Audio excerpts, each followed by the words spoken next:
আসসালামু আলাইকুম। Very good রান্নাঘর থেকে অনেক অনেক শুভেচ্ছা ও ভালোবাসা জানিয়ে শুরু করছি আজকের ভিডিওটি। আজকে বানিয়ে দেখাবো তেলের পিঠা। আজকে চিনি দিয়ে ফুলকো ফুলকো তেলের পিঠা বানিয়ে দেখাবো।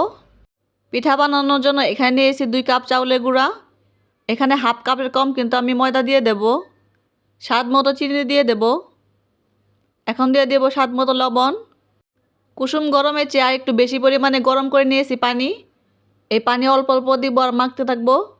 পানি কিন্তু একবারে দেব না, অল্প অল্প পানি দিব আর এইভাবে কিন্তু মাখতে থাকবো।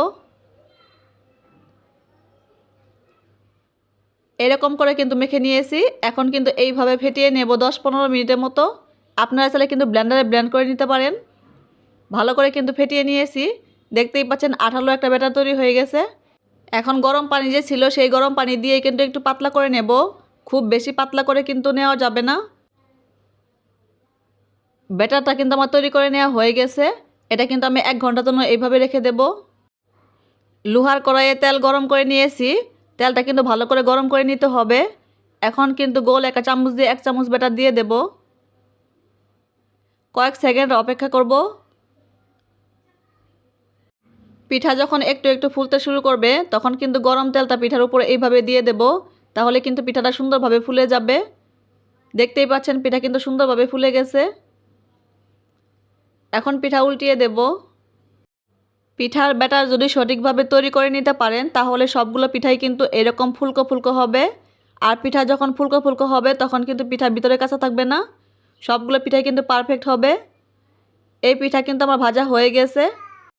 এই পিঠাটা কিন্তু এখন তেল ঝরিয়ে উঠিয়ে নেব। আরেকটি পিঠা আপনাদের ভেজে দেখিয়ে দেব। যারা নতুন আছেন তারা কিন্তু এই টিপসগুলো ফলো করে কিন্তু পিঠা তৈরি করে নিতে পারবেন। একইভাবে আরেক চামচ পিঠার ব্যাটার তেলে দিয়ে দেব। কয়েক সেকেন্ড অপেক্ষা করব। পিঠা কিন্তু এমনিতেই ফুলে উঠবে। তেলের পিঠা বানানোর সময় সবসময় কিন্তু চুলার আঁচ মিডিয়ামে রাখবেন। চুলার আঁচ কমিয়ে রাখলেও কিন্তু পিঠাগুলো ফুলতে চায় না। এই পিঠাটিও কিন্তু সুন্দরভাবে ফুলে গেছে। বাকি পিঠাগুলো কিন্তু এইভাবে বানিয়ে নেব। বানানোর পর আপনাদের সাথে শেয়ার করব। সবগুলো পিঠা কিন্তু আমি বানিয়ে নিয়েছি। কিছু পিঠা কিন্তু আমি প্লেটে নিয়ে নিয়েছি। দেখতেই পাচ্ছেন সবগুলো পিঠা কিন্তু একদম ফুলকো ফুলকো হয়েছে। এরকম ফুলকো ফুলকো পিঠা হলে কিন্তু দেখতেও সুন্দর লাগে। একটা পিঠা কিন্তু আমি ভেঙেও দেখিয়ে দেব। আজকের পিঠার রেসিপিটি যদি ভালো লাগে লাইক, কমেন্ট এবং ভিডিওটি শেয়ার করে দিবেন প্লিজ। আল্লাহ হাফেজ।